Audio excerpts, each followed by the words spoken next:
Hi, everyone. Welcome to Around the Ladder. I'm Erika Steinberg.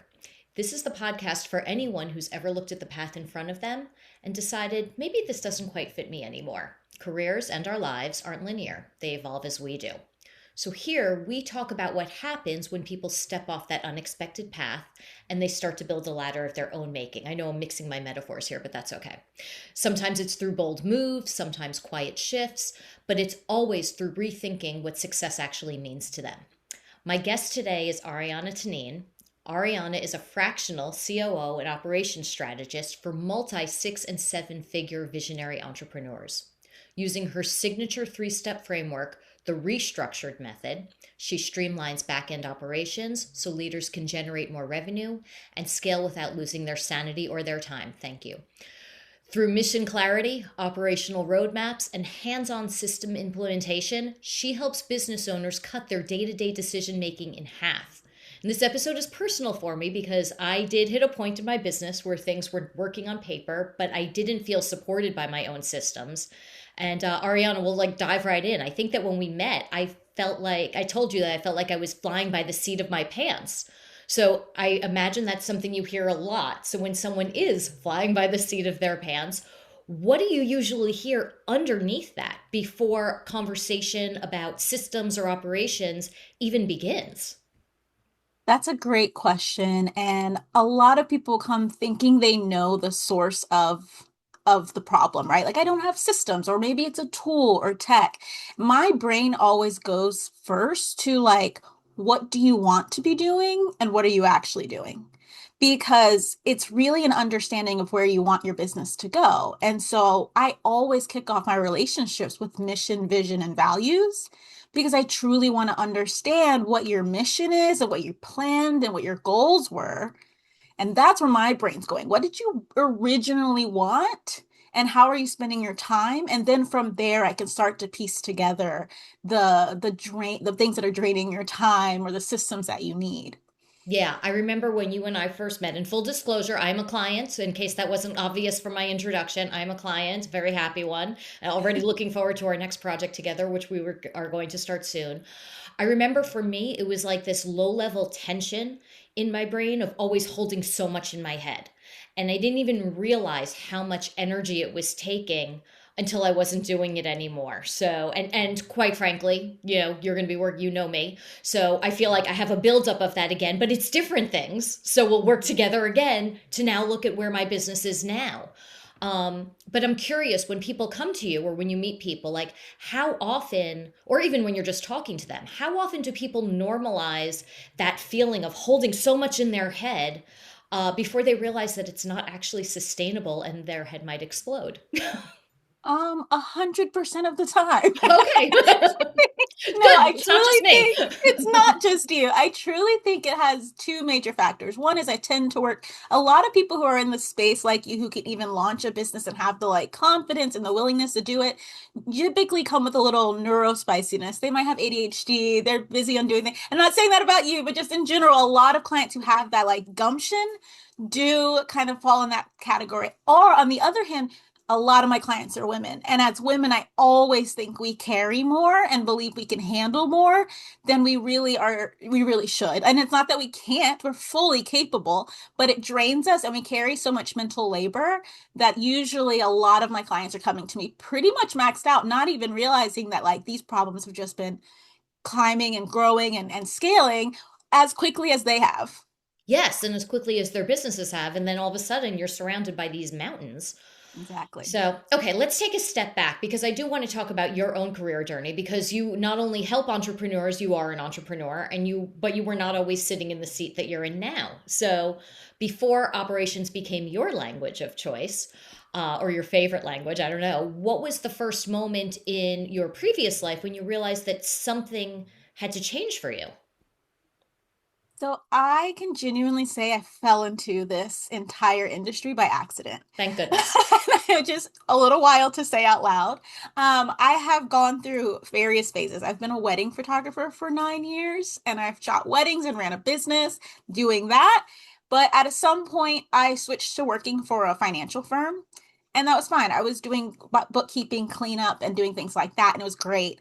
And then I posted a TikTok. I posted a TikTok that basically said, hey, we're hiring people. It was like peak COVID time. So we were hiring people to help manage these businesses who are worrying about their financials during a pandemic. And I posted a casual TikTok like, I've been building workflows and now I have to manage people and I've been project manager and I don't know what I'm doing. Let's get advice. Side note, this is not the best way to grow your career, but I thought it'd be a fun conversation starter. The funny thing though was I have always worked for small businesses. The comments that came in on my multiple videos were like, you're not a project manager, you're an operations manager. So I did a full deep dive.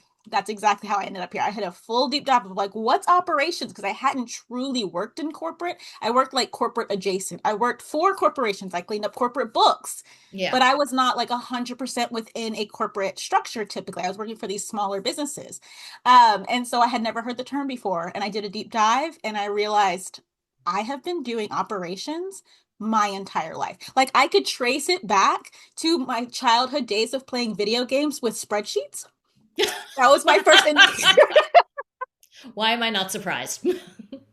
So that was the moment I realized like, wow, I haven't really like fallen into a specific career that aligns, but like this is it. Like I read through everything, stumbled on a certification for director of operations and realized I was hitting four of the five markers.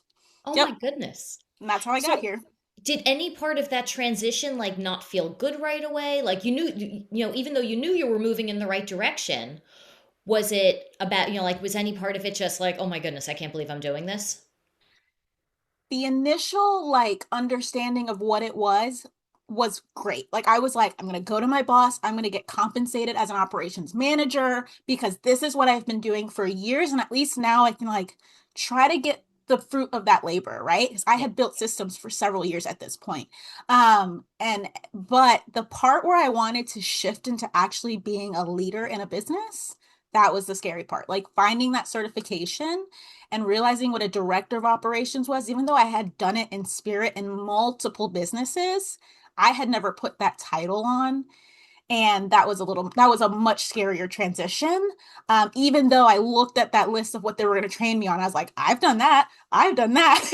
Yeah. So but it was scary to like go all in and try to really put that label on and be able to sell myself that way. That was where the more scarier shift was.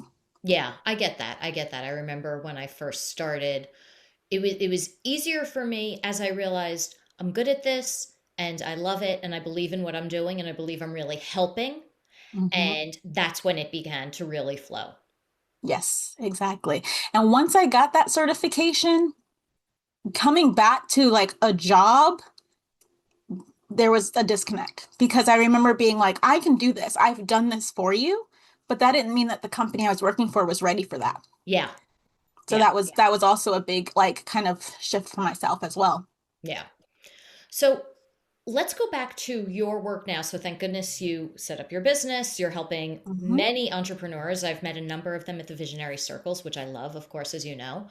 Um, I wonder, like, one of the things that I did, and I wonder if you did the same thing, I found that I was still, even though I was working for myself, I was still carrying over some of my habits from my previous life. Like, I would still say, I call them the I shoulds. Like, oh my goodness, something's wrong. It's 9 o'clock. I should be working. I should be at my desk. I should be looking at this instead of that, and I'm going to get into trouble. I'm like, who am I getting into trouble with? It's just me. Did you ever notice yourself carrying over those kinds of habits also? And like, and if yes, how did you get rid of them? How did you break through them? I think the biggest thing that I carried over, so I didn't bring over a lot of habits. Again, I worked for small businesses, so I Yeah, was corporate adjacent. I wasn't in a basic 9 to 5, like from that, like structurally. So I'd already experienced kind of the ease of having my own schedule and working from home. And as I mentioned, I started this during COVID. We were already in a weird that's right. time. Yeah. So the actual like corporate structure was one thing, but what I learned very quickly once I was certified, I started getting clients as a DOO, and that was when I was beginning to build my business.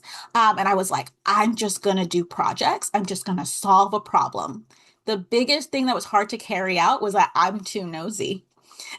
I cared too much about everything, all the French stuff. I couldn't solve one problem and like listen to my client say another problem because then my brain's like, oh, well, that's scope creep. That's outside of scope. I can't start working on that because that's not what they're paying me for. And I felt this friction because I felt like I couldn't really help them. I was solving one thing, but now they were creating a new one and I couldn't do anything about it. And it greatly shaped how I built my program and my offers because I wanted to be just connected enough that I could help them in multiple areas and keep the guardrails up, but not just solve one problem at a time. So like that was the biggest thing. I was like, I'm used to like having that direct line of communication. I do not like working in a project mindset. I want to be more involved, but I don't want to be so relied on that I can't like gain new clients and work with new people. So I had built a very structured program and it really shaped that.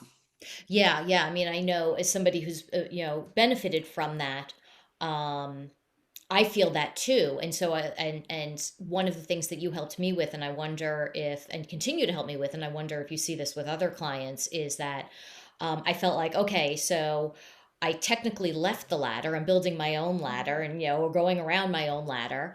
Um, but I felt like, for a while, like I'm still climbing somebody else's structure, something, some other invisible structure out there. Yes. Is that something, is that something that you see? And I feel like that is probably part of that additional way that you help, with boundaries around it, of course. Is that Right. something that comes up with other clients as well? 100%. A lot of my clients are going through the journey you've gone through coming from corporate, and they are facing those challenges. And so, as someone who's worked for smaller businesses, I know the like culture they dream of when they want to start their own business. I've experienced it. And so I work with a lot of them trying to help them break those chains of expectation and like build this like dream business. It helps that I'm a millennial because I do feel like this is a generation that is like experienced that shift. But I are a big reason why I prioritize operations and systems is because you don't want to be tied to your work. You don't really want the 9 to 5 schedule. You don't even want that for the people you hire. Like you kind of do, you like the expectation, but at the same time, you want them to have quality of life. And typically my clients are trying to build a business centered around their values and family and like independence and not just like working this corporate structure. So I work really hard to help create systems so that they can offer that to their teams. Yeah, I never thought about the well, I have thought about the generational divide because I do think that, as someone who's right in the middle of Gen X, you know, there's none of my friends' parents were entrepreneurs. Everybody had a 9 to 5 job. That was just what you did. And I think I've been looking at this recently, and I feel like this could get into a whole other conversation, which we won't get into. But I realized, I've been doing, and I think a lot of us do this, like we live our life for our parents in some way, unless you catch that. And then I realized, oh my goodness, but for me, building my business, starting my own business and building my business is something that I really did just for me because my parents never did it. They never imagined it. It was not something that was part of the vernacular. And so it was seen as just so risky. So being able to break away from that. Yeah. And you're right. I see my kids now are Gen Z and they're not going to, my son already decided, like, I'm not going to be working in an office. I'm not going to be working on anyone else's schedule. Like, it'll be very interesting to see what happens. But Absolutely. I deeply relate to that. It's very similar in my family. Like I don't come from a family of entrepreneurs. So everything I've tried has been crazy for me. Being a wedding photographer in an industry that was super inundated at that particular time in my life was crazy. But again, being a business person helped with that. But yeah, it's a real challenge to break these molds and break these generational like expectations and try to do something for yourself. But I find that like just like you, we've had these conversations so often, like you build your business for you. yes. And we often build our businesses based on what we think our clients want, or the expectations of our families, or the desire to, stick to the structure that we're used to and what's comfortable and safe. But that's not the business that you wanted in the first place. That's not you building your business for you. And I know I've said that to you a million times. It's like my Oh, little yes. mantra of like every time you're rolling something out, I'm like, but is that what you want? Or is that what your client wants? Or is that what you think you should do? Like, is it what you want? And I think Yeah. that's just so important to have when you're building a business. Yeah. To be very clear on that. Okay, so let's turn back to operations and Yes. systems.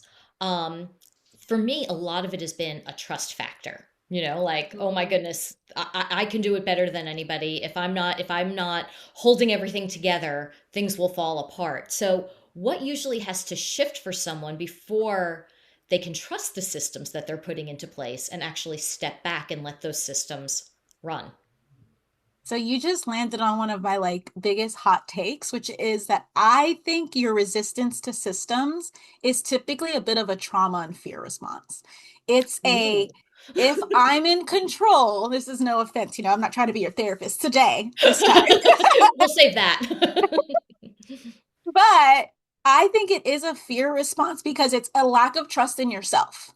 You think I don't trust the tool, I don't trust the tech, but really it's, well, if I send an email and it doesn't land or it doesn't convert, then it's on me. But then it's like, well, I made this system and then I did that. Well, was it the system? Is it you start adding these like variables, but the reality is you just don't know if you're 100% sure that your email is a converting email or that your proposal is positioned correctly. So you're fearful to do it because that means every time you touch it, you get to make those tweaks. You get to make Yeah, it perfect. You get to try to like do those last minute changes every single time. But that is minutes and hours taking away from your business because you're tweaking and manually editing. And when you just start to trust the process, you can say, hey, I've done this consistently the same way 10 times. What's the percentage of times that that worked and that it didn't?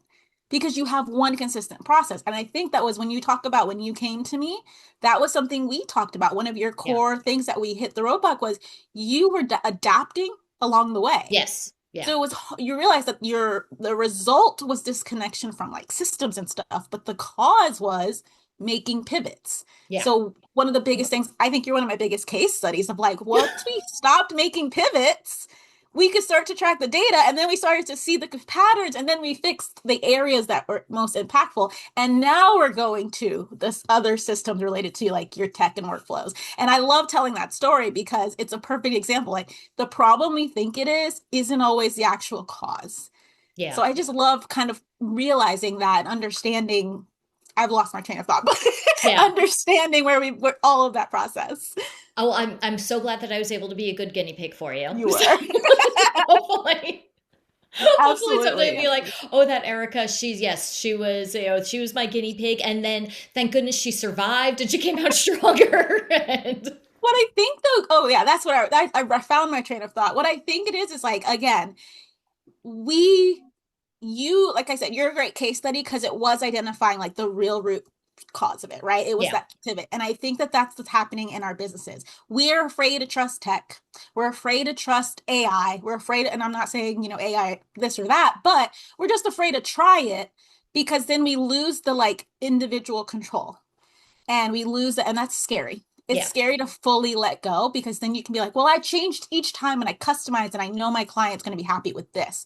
But that's not what you wanted. And that's when you start pulling away from building your own business the way you wanted it to. So facing that fear and acknowledging that little response there will make you probably drop those walls and trusting your tech and like building something consistent. yeah, yeah. And I mean, I'm getting there. I'm getting there. You've been doing great. Huge progress, huge progress.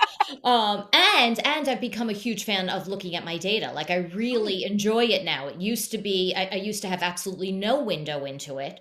Um, and so I didn't know what I was looking at, but now I feel like I have so much more data about the business. Mhm. Why do numbers feel so charged for people? Why does it feel like, why how can it end? I don't know how I got to where I was. All I know is that I found my way back. I absolutely understand. I think it's one, it's we don't build with the intent to track. We don't launch businesses with the Okay. intent to track it. I don't think we Yes. just naturally do. You probably have a great service, a great skill that you have, and you built your business to do that. And your main focus when you're launching and building is getting the work done.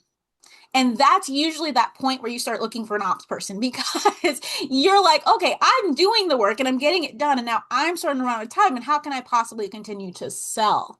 How can Yeah. I keep growing in my business and getting new clients if I'm doing so much work? And so that's the like the funnel of behavior, right? You Yeah. just try to get it so you can serve that client, and then that client's gonna get you another client. So you're not building for consistency in data. So then Yeah. when you go to try to look at numbers, they don't make sense. It feels complicated. You're now trying to like figure it out and figure out what the pain points are based on your data. And you're like, this feels like a lot, right? But once you start building systems and consistency, well, you just pull the same data. You're looking at the same information across 10 clients. You're not trying to figure out what went wrong in this pattern and this pattern and this pattern. You're looking at the same pattern across 5 or 6 people. And now that's real data you can trust. Yeah. That's when it starts to get less scary. And then when you start being able to make decisions off that, you're like a business queen at this point. Yes. Yes. Of course. Of course. So, why all of this is so great? Why do people continue to wait so long to put these systems into place? I mean, I know what my stories were that I told myself.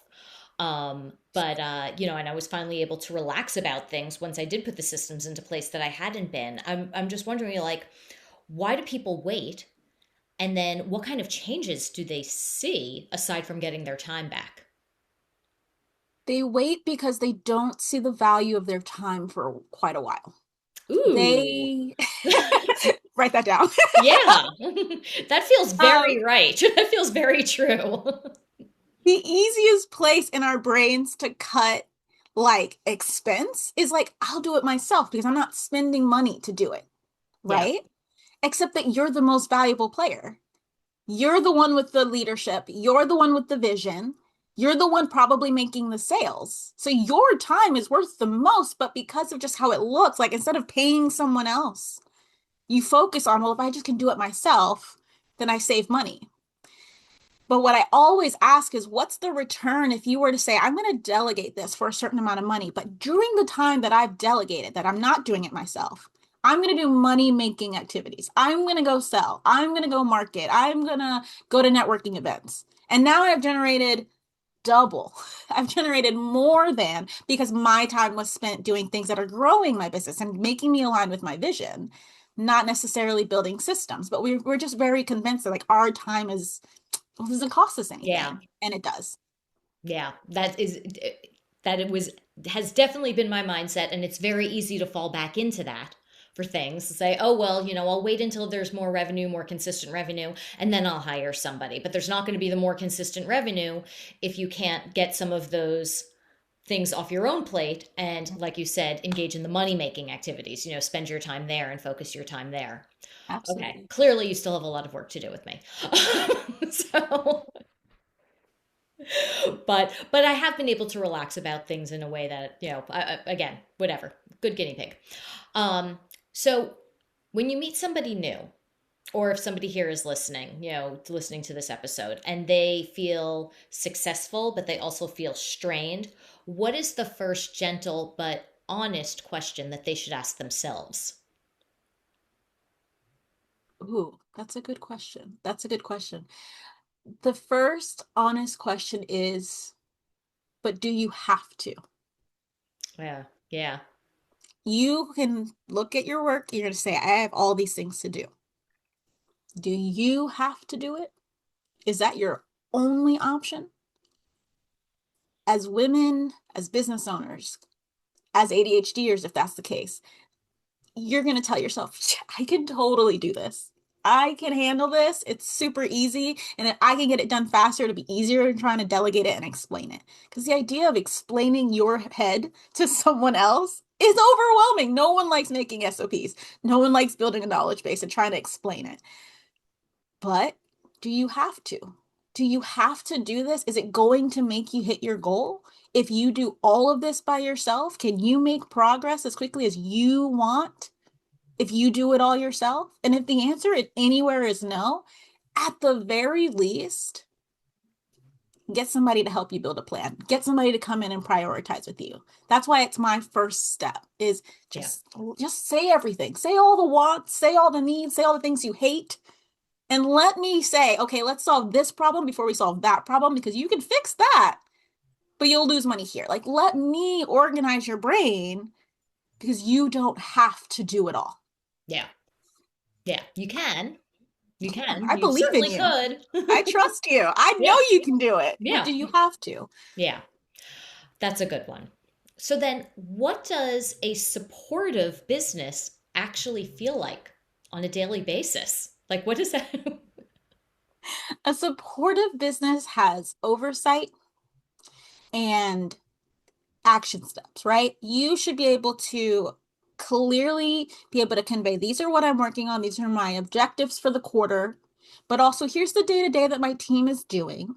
It's written, it's confirmed, it's assigned, it has a due date.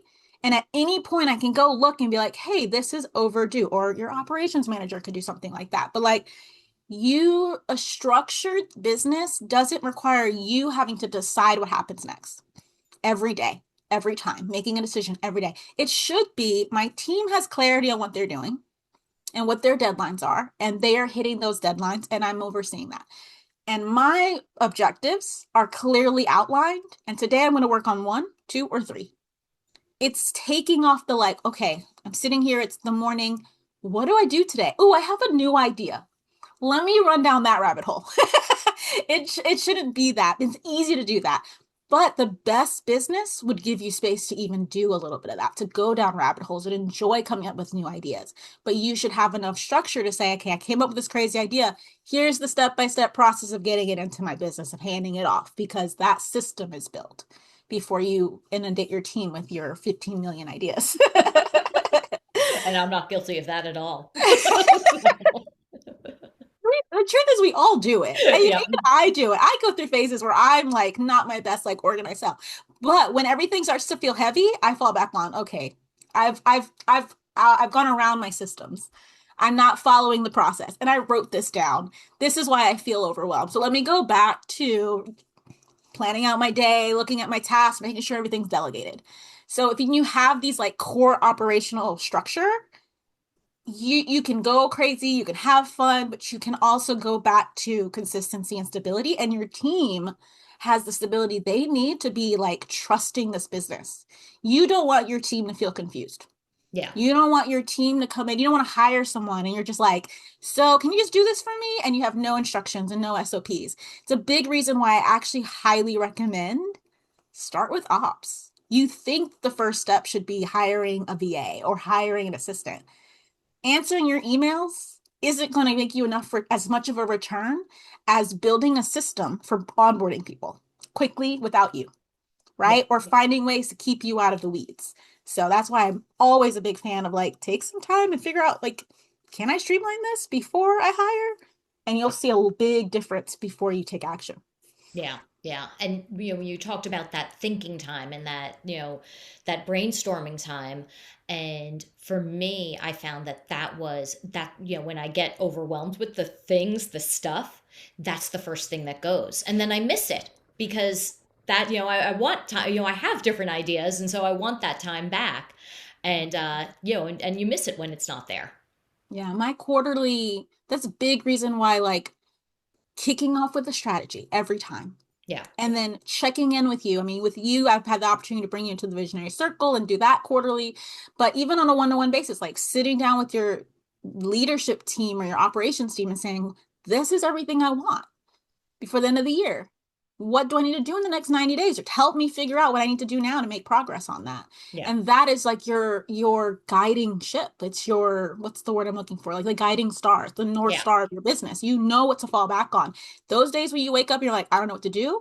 Bam, strategic plan. Yeah. And you just need that. It will help you on the good days and the bad. Yeah. For sure. For sure. So this has been wonderful. I love this. Thank you so much for coming on. I'm Of so grateful for course. this additional time that we got to spend together. Before we wrap, please tell us where we can find you. I know, TikTok, Instagram, LinkedIn. Tell us all the places. Yes, you can connect with me on TikTok if you want my unhinged and unfiltered feedback on running your business. You can also connect with me on LinkedIn as well as Instagram. And if you are looking for someone in your business to really help you just organize your thoughts, I offer a VIP day. In one day, I will make sure that you can take all of these visions and dreams and really turn it into a plan. And if that is at least a great kickoff point for you, then I'll be here to help you actually implement it if you need it. But I'm available to help you get organized whenever you're ready. Oh, good. Thank you so much. I'm so glad. I'm so glad that Alejandra saw you on TikTok and then invited me to the Visionary Circle because that's how this all got kicked off, It truly right? is. She I saw you mean, on TikTok.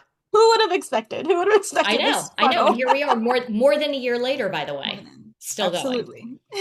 Oh my goodness. Well, thank you again. And that is it for this episode of Around the Ladder. So remember, there is no one right way up. Keep taking your detours, make your moves, keep carving your own path. And if you enjoyed this episode, please share it with a friend or a colleague who is on their own unconventional journey. And I'll see you next time. Thanks.